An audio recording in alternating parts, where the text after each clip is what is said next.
मनसे नेते अमित ठाकरे रविवारी पंढरपूर दौऱ्यावर. विधानसभेच्या पार्श्वभूमीवर या दौऱ्याला महत्त्व. मनसेचे दिलीप बापू धोत्रे यांना पंढरपूरमधून उमेदवारी जाहीर.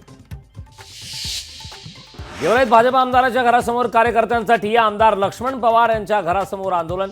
निवडणूक न लढण्याचा निर्णय घेतल्याने कार्यकर्ते आक्रमक.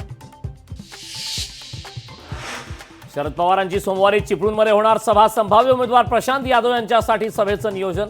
पक्षनिरीक्षक बबन कनावजे यांची माहिती. मनोज जरांगेंच्या उपोषणाचा दुसरा दिवस. वैद्यकीय पथकाकडून जरांगेंची आरोग्य तपासणी. डॉक्टरांकडून जरांगेंना उपचार घेण्याची विनंती.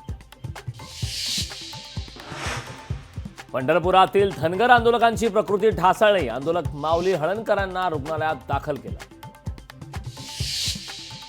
संभाजीनगरमध्ये वंचितकडून रास्ता रोको आंदोलन. रेल्वे भुयारी मार्गाच्या कामाच्या मागणीसाठी वंचित आक्रमक. लासूर रेल्वे स्टेशन बाहेर वंचितचं ठिय्या आंदोलन. काँग्रेस नेते विजय वडेट्टीवारांचा अनिल बोंडेंवर हल्लाबोल. नैराश्यातून वक्तव्य केले जात असल्याची टीका. कोकणवासियांचा मुंबईकडे परतीचा प्रवास. नेत्रावती दिवा पॅसेंजर मांडवी या एक्सप्रेसना तुफान गर्दी. गणरायाला निरोप देऊन कोकणवासियांनी धरली मुंबईची वाट. राज्यातील पहिल्या सेमीकंडक्टर प्रकल्पाचं आज उद्घाटन. मुख्यमंत्री शिंदे फडणवीसांच्या उपस्थितीत होणार उद्घाटन. अमरावतीत सोयाबीन पिकांवर रोगांचा प्रादुर्भाव. रोगामुळे 50% उत्पादनात घट होण्याची भीती. तातडीनं सर्वेक्षण करून नुकसान भरपाई देण्याची शेतकऱ्यांची मागणी.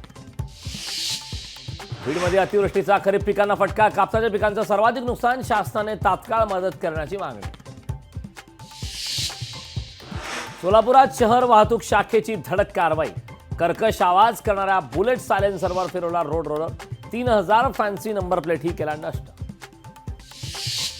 नंदुरबार शहराला होणार 1 दिवसाआड पाणी पुरवठा. चांगला पाऊस झाल्याने जिल्ह्यातील पाण्याचा प्रश्न मिटला. लोकशाही मराठी ऐका, पहा, जागरूक रहा.